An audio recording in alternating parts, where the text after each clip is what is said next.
तलबा व तालिबात Farooq foundation online school के ज़रिए यकसा निसाब के मुताबिक तालीम हासिल करें। अगर हमारी वीडियोस पसंद आएँ तो चैनल को सब्सक्राइब करें और दोस्तों के साथ शेयर करें और बेल आइकन को लाजमी प्रेस करें ताकि आने वाली नई तालीमी वीडियोस आपको मिल सके। से general science cell division chapter का नाम। सबसे पहले आपके लिए एक छोटा सा मैसेज कि ऑनलाइन स्कूल ऑनलाइन क्लासेस के जरिए आप अपने तालीमी इम्तिहानात में अच्छे मार्क्स हासिल कर सकते हैं। आप अपनी तालीम और उम्र के हिसाब से मज़ीद तालीम हासिल करें। आप अपने पेरेंट्स को मोबाइल फ़ोन या कंप्यूटर पर हमारी तालीमी वीडियोस के ज़रिए तालीम हासिल करने के लिए रिक्वेस्ट करें और कोशिश करें कि डेली 1 से 2 घंटे लाजमी ऑनलाइन क्लासेस लें। इसका फ़ायदा बच्चों आपको ही होगा कि जब आप स्कूल जाएंगे, जब आप पेपर्स की तैयारी करेंगे तो आपका सिलेबस भी कवर होगा और आपको काफ़ी हद तक चीज़ें क्लियर हो चुकी होंगी। आपको तमाम वीडियोस हमारे प्लेटफॉर्म पर मुफ्त दस्तयाब की होंगे और आप फ्री तालीम हासिल कर सकते हैं। YouTube channel Farooq foundation online school पर जाएं और वहाँ पर क्लास 1 से लेकर क्लास 10 तक तमाम सब्जेक्ट्स की तालीमी वीडियोस आप देख सकते हैं। आए हम अपना नेक्स्ट लेक्चर स्टार्ट करते हैं। लास्ट टाइम हमने हेरिडिटी मटेरियल के बारे में बात की थी, हेरिडिटरी कैरेक्टरिस्टिक्स के बारे में बात की थी, फिर हमने बात की थी क्रोमोसोम्स क्या होते हैं, फिर हमने डीएनए का भी जिक्र किया था और फिर हमने मेन इंपॉर्टेंट हमने बात की थी जीन्स के बारे में कि डीएनए के जो सेक्शंस होते हैं वो जीन्स कहलाते हैं। वहाँ पर सारी इंफॉर्मेशन स्टोर होती है जो कि नए ऑर्गेनिज्म में क्या हो रही होती है, ट्रांसफर की जाती है। पेज नंबर आज 25 पे आज हम अपना आज लेक्चर स्टार्ट करते हैं। एक मॉडल दिया गया था Watson and Crick model of DNA कि डीएनए है क्या। लास्ट टाइम जो मैंने तस्वीर शेयर की थी तो मैं उसमें वो आपने डायग्राम देखी थी, तो अब हमने देखना वो मॉडल है क्या और उसमें क्या चीजें इन्वॉल्व है। और तो दो साइंटिस्ट थे वाटसन एंड क्रिक जिन्होंने ये मॉडल दिया था डीएनए का।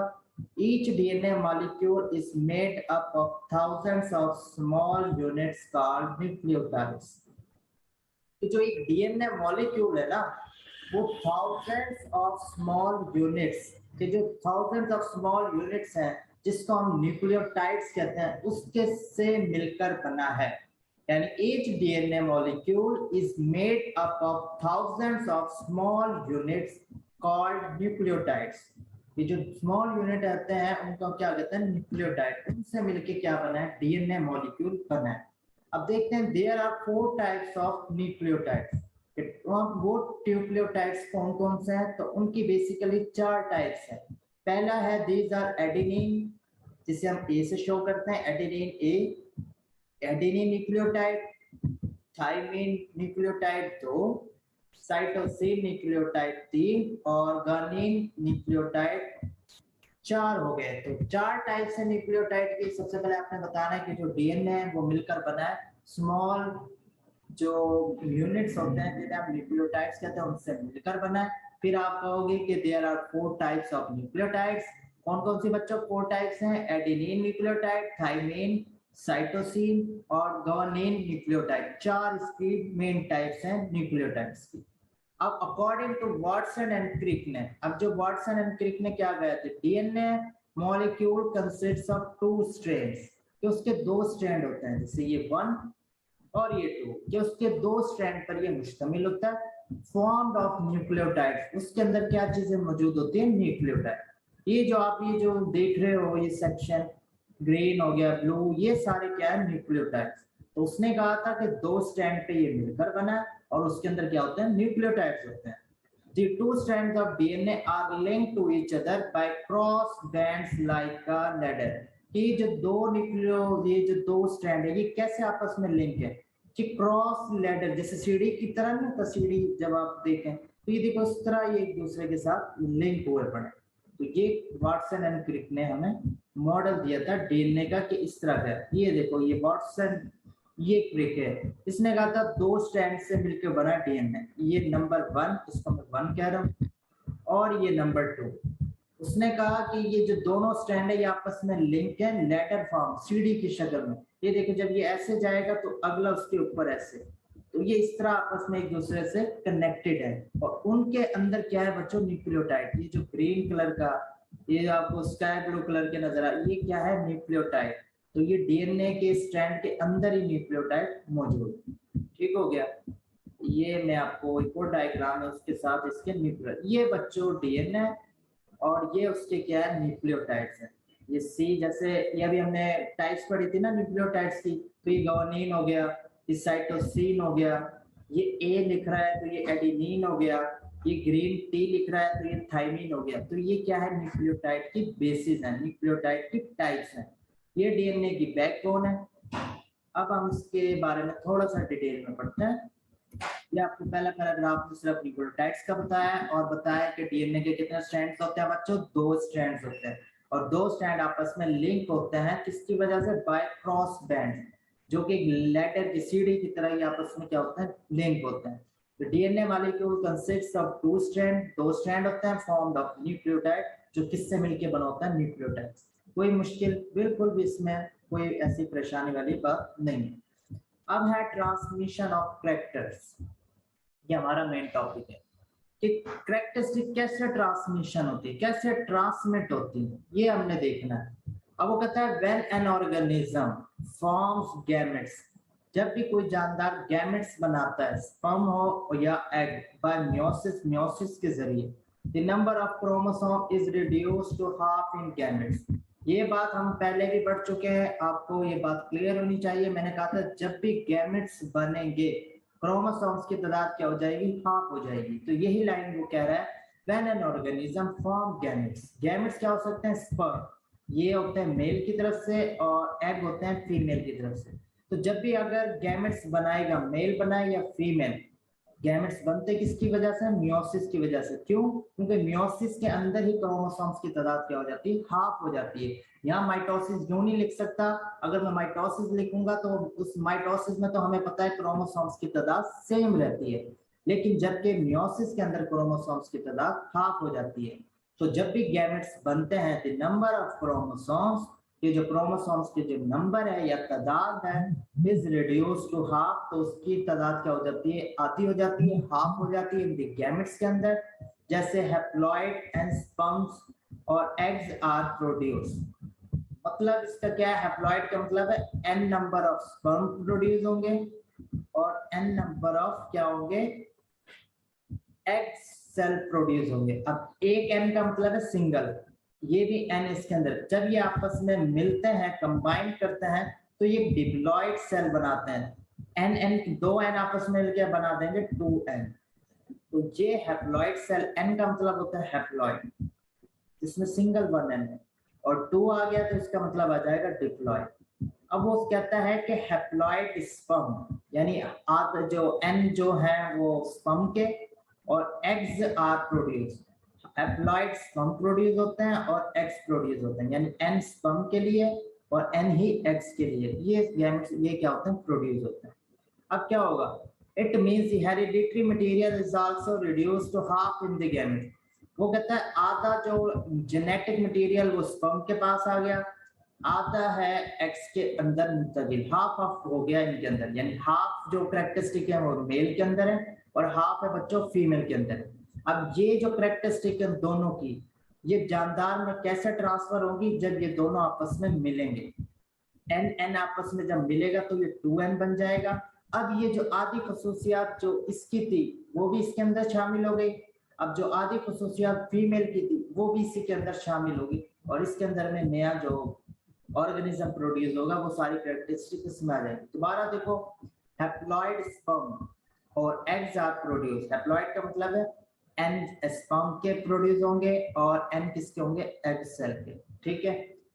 अब it means the hereditary material is also reduced to half. वही बात कि हेरिडिटरी मटेरियल भी क्या हो जाएगा? हाफ हो जाएगा, हाफ मेल की तरफ और हाफ फीमेल। अब क्या होता है? When male and female organism mate, जब वो कहता है मेल, ये जो स्पर्म से जो प्रोड्यूस हो रहा है ये मेल, यानी जो स्पर्म किससे रिलेट कर रहा है? मेल से, और जो एग किससे रिलेट कर रहा है? फीमेल से। वो कहता है जब मेल और फीमेल जब वो मेट करते हैं, मिलते हैं, the haploid n span cell from male and haploid n egg cell form female fuse with each other to form a diploid। तो कहता है जब मेल और फीमेल आपस में मिलते हैं तो एक एन किसकी तरफ से, मेल की तरफ से, और एक एन किसकी तरफ से, फीमेल की तरफ से। वो आपस में जब फ्यूज करते हैं, मिलते हैं, तो नतीजे में क्या बन जाता है बच्चों, 2n बन जाता है। क्यों 2n, क्यों? आप कहोगे सर एक n मेल की तरफ से आया और एक n जो है वो आया फीमेल की तरफ से। दैट्स व्हाई हम कह रहे हैं कि 2n बन गया। 2n किसे कहते हैं, डिप्लॉयड। 2n को हम क्या कहते हैं, डिप्लॉयड। हैप्लॉयड क्या होता है, सिंगल n। हैप्लॉयड होता है सिंगल n, और डिप्लॉयड क्या होता है, 2n। इसी को हम क्या कहते हैं, जाइगोट कहते हैं। और ये जाइगोट आगे जाके क्या हो जाता है, ऑर्गेनिज्म प्रोड्यूस करता है, जाइगोट हो गया। अब आप ये समझने की कोशिश करें कि हैप्लॉइड सेल्स प्रोड्यूस होते हैं। हैप्लॉइड सेल्स जब आपस में मिलते हैं, हैप्लॉइड सेल्स किससे प्रोड्यूस होते हैं, मियोसिस के जरिए। जब हैप्लॉइड सेल्स आपस में मिलते हैं, यानी मेल हैप्लॉइड सेल और फीमेल हैप्लॉइड सेल जब आपस में मिलते हैं तो कौन सा सेल बनाते हैं, डिप्लॉइड सेल बनाते हैं। कौन सा सेल बनाते हैं बच्चों, डिप्लॉइड सेल। उसी डिप्लॉइड सेल को जाइगोट कहते हैं। अब आपसे कोई पूछे कि मियोसिस से क्या होता है, आप कहोगे मियोसिस के जरिए हैप्लॉइड गैमेट्स बनते हैं, ठीक है, जिसके अंदर क्रोमोसोम्स की तादाद क्या हो जाती है, हाफ हो जाती है। जब क्रोमोसोम्स की तादाद हाफ हो जाती है तो हेरिडिटरी मटेरियल जो हमने ट्रांसफर करना है आगे, उनकी भी तादाद क्या हो जाएगी बच्चों, हाफ हो जाती है।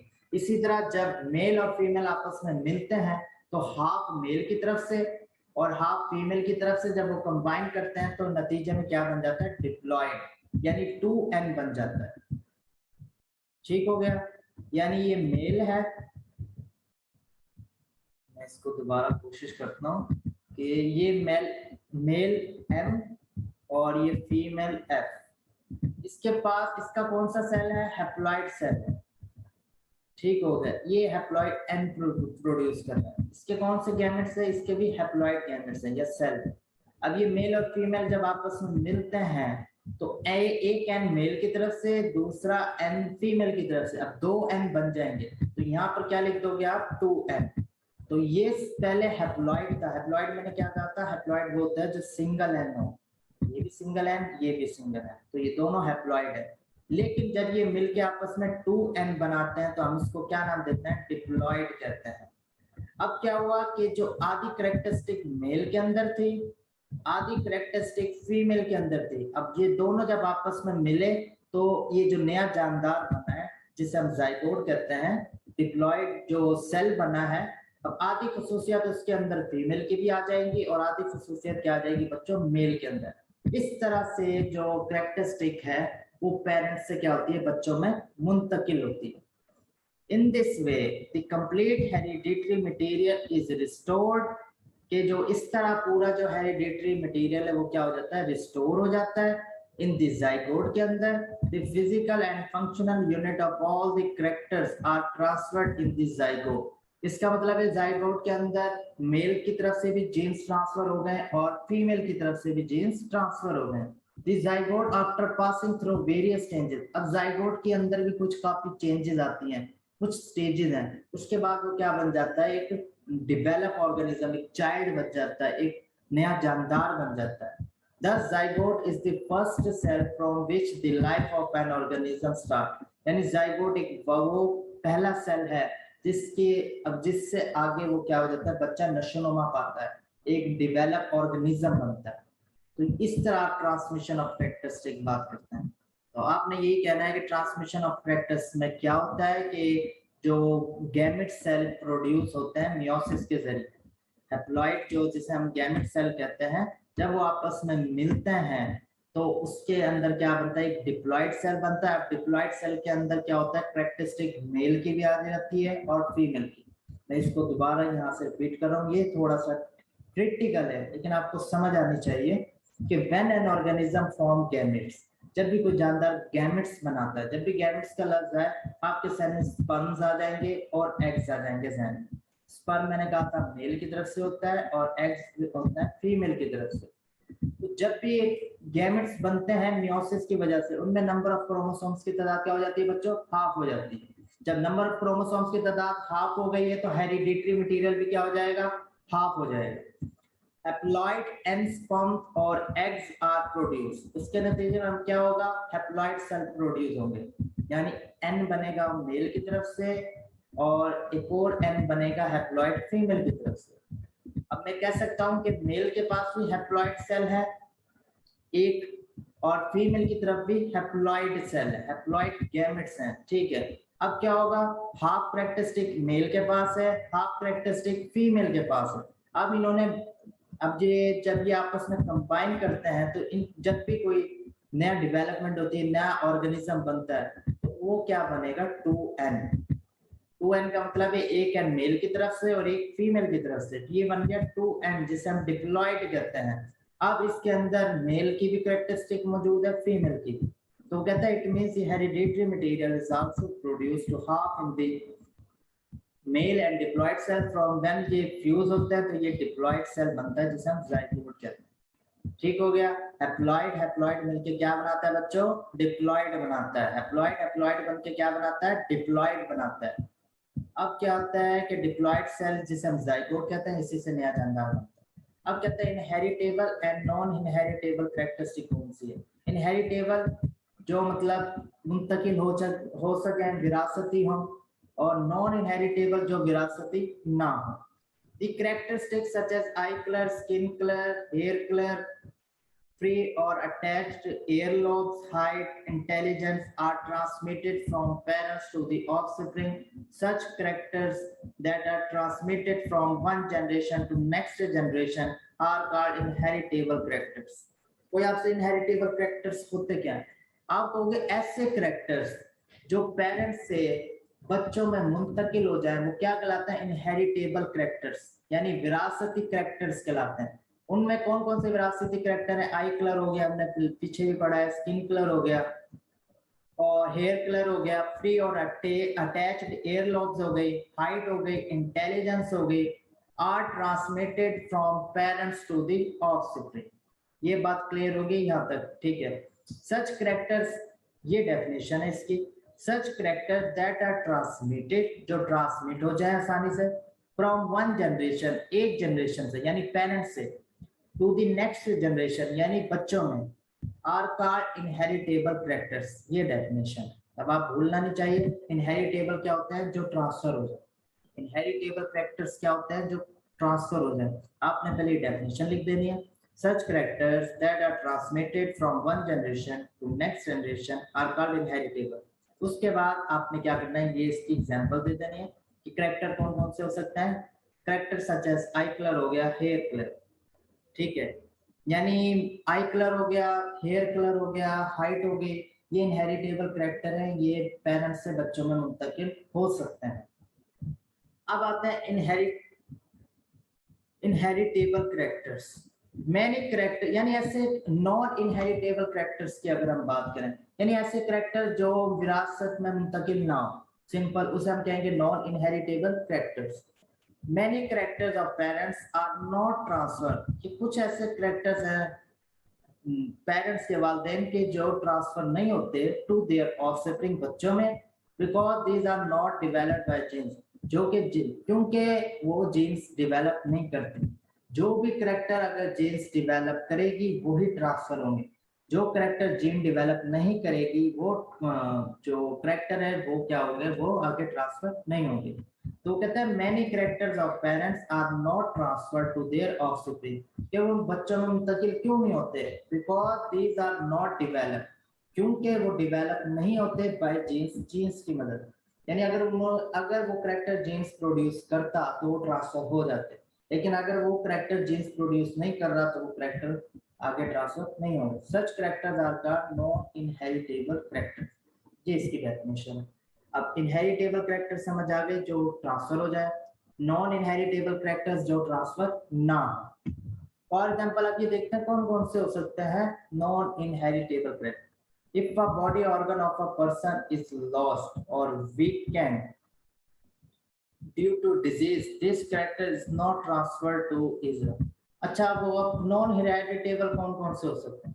फॉर एग्जांपल पेरेंट्स हैं, पेरेंट्स का कोई बॉडी ऑर्गन लॉस हो गया, यानी फॉर एग्जांपल खत्म हो गया या कमजोर हो गया, फॉर एग्जाम्पल किडनी की मिसाल लेना, अगर आपके अल्लाह ना करे, वैसे एक मिसाल दे रहा हूं, अगर किसी के पेरेंट्स का कोई गुर्दे का मसला है या किसी चीज का है, तो अगर उसके वो मसला है और अगर उसका कोई नया चाइल्ड प्रोड्यूस हो रहा है, पैदा हो रहा है, तो वो करेक्टर ऐसा नहीं है कि पेरेंट्स का अगर गुर्दा खराब है तो बच्चे का भी फौरन, ये नहीं। तो ये ऐसे करेक्टर हैं कि नॉन इनहेरिटेबल करेक्टर्स हैं कि जो पेरेंट्स के साथ मसला है जरूर नहीं वो बच्चे के साथ भी मसला होता है, उसको हम क्या कहते हैं, non inheritable character. For example if a body organ of a person is lost, कि किसी शख्स का अगर बॉडी ऑर्गन लॉस्ट हो गया या कमजोर हो गया ड्यू टू डिजीज, किसी बीमारी की वजह से, this character is not transfer to his और हर चिल्ड्रन, तो ये करेक्टर उसके बच्चों में मुंतकिल नहीं होगा, ये करेक्टर उसके बच्चों में मुंतकिल नहीं होगा। तो ये एक मॉडल था डीएनए का भी मैंने बताया आपको, ट्रांसमिशन ऑफ करेक्टर का बताया कि हैप्लॉइड क्या होता है, डिप्लॉइड क्या होता है। उसके बाद दो डेफिनेशन है इनहेरिटेबल करेक्टर्स की, और अब हम इसका जो लास्ट टॉपिक है वो देखते हैं, एग्जाम्पल ऑफ इनहेरिटेंस करेक्टर। अब वो कहता है एग्जाम्पल है इनहेरिटेबल करेक्टर कि जो ऐसे करेक्टर जो ट्रांसफर हो सकते हैं। उसमें पहली मिसाल उसने आई कलर की दी है। अब आई कलर को देखो, the colour of eyes in an organism is controlled by a pair of gene. एक और बात यह है कि मैंने भी बताया है कि जो ऐसे करेक्टर जो जीन कंट्रोल करे या जीन प्रोड्यूस करे वो तो ट्रांसफर होंगे, ऐसे करेक्टर जो जीन प्रोड्यूस ना करे वो करेक्टर वो नहीं होंगे ट्रांसफर। तो द कलर ऑफ आइज, जो आंखों का कलर है in an organism, is controlled by a pair of genes. ये जो पेयर ऑफ जीन्स है वो आंखों के कलर को कंट्रोल करती हैं। Thus it is an inheritable character। यही वजह से हम क्या कहते हैं, inheritable character, विरासती character। The gene control the production of brown pigment in the iris of the eyes। अब जीन्स क्या करती हैं कि जो प्रोडक्शन है ब्राउन पिगमेंट की, जो ब्राउन पिगमेंट है, जो कलर है ब्राउन कलर का, वो उसको क्या कर रही होती है, कंट्रोल कर रही होती है आंखों में। If the genes work and produce more pigment, अगर वो जीन्स वर्क कर रही हो तो वो ज्यादा पिगमेंट बढ़ाएंगी, वो ब्राउन कलर ज्यादा प्रोड्यूस करेंगी। दी आईज क्या हो जाएंगी, फिर वो ब्लैक हो जाएंगी, इतना ब्राउन कलर होते होते वो क्या हो जाएंगी, ब्लैक हो जाएंगी। Production of very less pigment result in light brown, अगर वो पिगमेंट कम प्रोड्यूस हो रहा है तो बताओ लाइट ब्राउन कलर की आंखें प्रोड्यूस होंगी। इसी तरह blue, green and hazel eye colour are developed due to the production of brown pigment in different amount. यानी वो कहता है कि एक पेयर ऑफ जीन है वो आई कलर को करता है कंट्रोल। अब वो कहता है कि जो ये जीन्स हैं ये कंट्रोल करती हैं प्रोडक्शन ऑफ ब्राउन पिगमेंट, यानी ब्राउन कलर को वो क्या करती हैं, ब्राउन पिगमेंट, ब्राउन कलर को वो कंट्रोल करती हैं। अगर ब्राउन कलर ज्यादा प्रोड्यूस हो रहा हो तो वो ब्राउन कलर होते होते वो किस में चला जाएगा, ब्लैक कलर में चला जाएगा। अगर वही ब्राउन कलर कम क्वांटिटी में प्रोड्यूस करे वो जीन्स, तो फिर क्या होगा, उसके नतीजे में लाइट ब्राउन आंखें प्रोड्यूस होगी।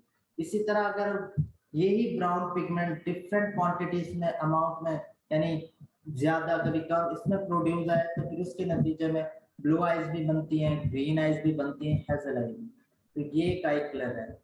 The color of eyes in an organism controlled by a pair of genes, thus it is an inheritable character. The genes control the production of brown pigment in the iris of the eyes. If the genes work, अगर genes सही तरह work करें and produce more pigment और more pigment produce करें, the eyes are black हो जाएंगी। Production of very less pigment result in light brown eyes। अगर less quantity में ये pigment produce हो तो light brown eyes होती हैं। इसी तरह blue, green and hazel eye colour are developed due to the production of brown pigment different. और अगर ब्राउन पिगमेंट डिफरेंट अमाउंट्स में प्रोड्यूस होता रहे तो उसके नतीजे में blue, green and hazel eye colour produce होती है। नेक्स्ट हमारी एग्जांपल है attached and detached ear lobes. ये देखो ये अटैच है, बिल्कुल फेस के साथ बिल्कुल अटैच है। ये देखो ये अटैच, ये वाली ये देखो ओपन है, ये फ्री है। ये चीज बिल्कुल अटैच है और ये फ्री है, तो ये कहलाते हैं डिटैच्ड एयर लॉब्स। और ये जो अटैच है हम कहते हैं अटैच्ड एयर लॉब्स। तो कहते हैं ये भी एक कैरेक्टरिस्टिक है जो पेरेंट्स से बच्चों में मुंतकिल होती है, तो इसलिए हम इसे इनहेरिटेबल। अब इसको कौन सी जीन्स कंट्रोल करती हैं वो देखते हैं। In some people the ear lobes are attached with the sides of the face कि कुछ लोगों में जो एयर लॉब्स है बिल्कुल अटैच होती हैं साइड ऑफ द फेस के, while others have free air lobes, बाकी दूसरों में ये वाली free air lobes होती है। This character is also controlled by genes, इसको कौन कंट्रोल कर रहा होता है? जीन्स को। जीन्स ही हर कैरेक्टरिस्टिक को कंट्रोल करती है। अब क्या होता है? When the said genes work, जब ये जीन्स वर्क करती हैं, the air lobes hang freely, detach हो जाती है। अगर जीन्स अच्छी तरह वर्क करें तो ये freely क्या हो जाती है? हैंग हो जाती हैं, ये अटैच नहीं होती, मूव, ठीक है। Some people do not have this gene, कुछ लोगों में ये जीन नहीं होती या वो वर्क नहीं करती। Their air lobes remain attached with the side of the face, तो ये इनकी अटैच होती है। यानी मैं कह सकता हूँ अगर जीन्स अपना काम करे तो ये क्या होती है, जो एयर लॉब्स होती है ये कभी भी अटैच नहीं होती, ना हो या अटैच ना हो। अगर जीन्स वर्क कर रही है तो ये, अगर जीन्स अच्छी तरह वर्क कर रही है तो ये वाली कंडीशन होगी, ठीक हो गया। एयर लॉब्स अटैच नहीं होगी फेस के साथ डायरेक्टली। लेकिन अगर एयर जीन्स काम ही ना करे, वो जीन्स प्रेजेंट ही ना हो, तो फिर ये वाली कंडीशन होगी। ये देखो, when the said genes work, जब ये जो हमने कहा है ये जीन्स वर्क करें, the air lobes having freely, तो ये एयर लॉब्स क्या हो जाती है? फ्रीली होती है। लेकिन some people do not have this, अगर कुछ लोगों में जीन्स ही ना हो ये वाली जो उसे कंट्रोल करे, तो क्या होता है? These air lobes remain attached with the sides of the, तो ये फेस के साथ क्या रहती है? अटैच होती है। ये हमारा आज का था कि 26 हमने ये चैप्टर पढ़ा, पेज नंबर 26, और ये चैप्टर हमने स्टडी किया जिसमें हमने इनहेरिटेंस की बात की, कैरेक्टरिस्टिक्स की बात की।